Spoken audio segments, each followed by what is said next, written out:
just those Well, sort if of. you wouldn't mind, just share with us a little bit what you do so the audience can know what you're coming from. Certainly. So I run an organization that specifically focuses on the insider threat, which basically means that we try and help organizations to mitigate the risk of users either accidentally harming the organization crown jewels or intentionally, which is sometimes referred to as maliciously, harming the organization's assets. So, this is what we do. It's a hot topic. It's a hot topic right now. It's a hot topic, yes. Sure. And given that we are an organization based on people, so this question really relates to a people sort of question. From a sales perspective, so we've talked a lot about a process and an onboarding process. My question is very much around the complex sales environment where you're looking at let's say an enterprise, and you've got a lot of moving or dynamic sets of people. So you can have a group of people that you're talking to. Let's say you're talking to the CISO, or you're talking to, sorry, I shouldn't go through acronyms. Let's say you're talking to the security manager. Sure. And the security manager is very keen and interested in what you have to offer, and you show them the onboarding process. And it's interesting that we're doing a very similar exercise right now with an organization. Okay. But they haven't sold it upwards to the executives or to another, maybe to the risk officers. So what happens is they expect you to offer some services, some value, and then they want you to help them to develop a business case so you can push it up to management or the executive. And this is what happens when you come into a very large organization. You have lots of different moving parts. Everyone is trying to shout, look, I need something, but they haven't sold it to management or executive. And so what they are hoping, you can actually help them. And so sometimes what happens is when you do reach the management executive, it's not a priority. It's not even, they haven't thought about it. And so now you have to start the whole sales process again and onboarding, and they don't get it.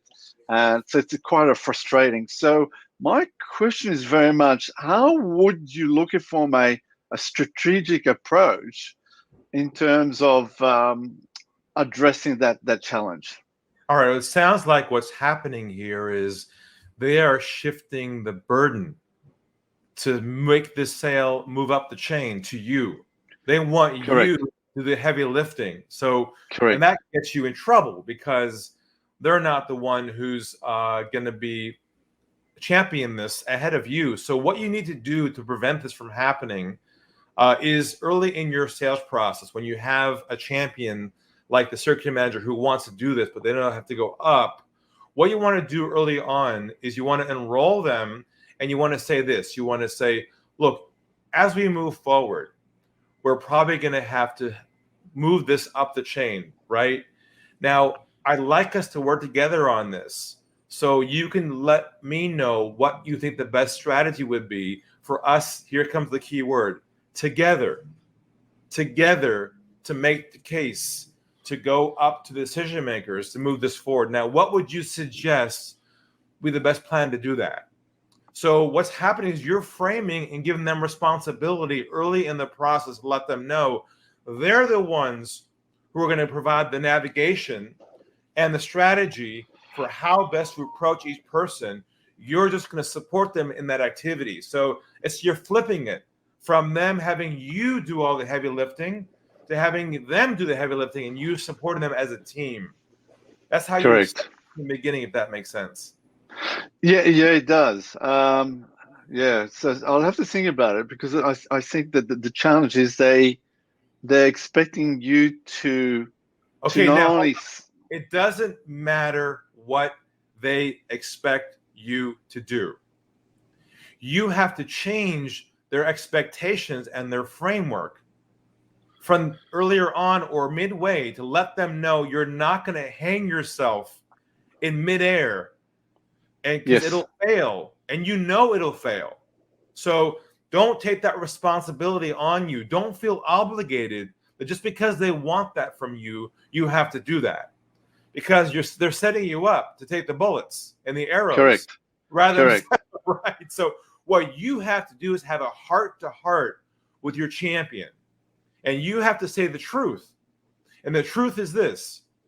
If you go on your own and try to sell this thing without them side by side, this thing will fail. No doubt about that.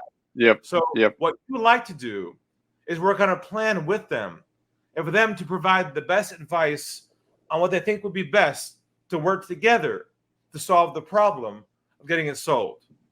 Okay, so that leads to another question. So how would they know what's the best advice? Because if you're relying on them to come up with a strategy of how to sell this idea to management, they're thinking like this organization we've been talking to, oh, can we do a proof of concept? So we don't want to provide free value up front. We want to start onboarding. But the challenge is that they'll say, well, we can't do that until management agree.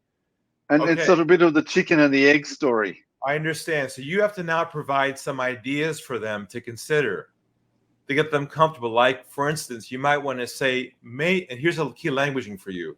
May I suggest, rather than putting all the effort and energy into a prototype that requires resources and time on both ends of us, would you be open to this?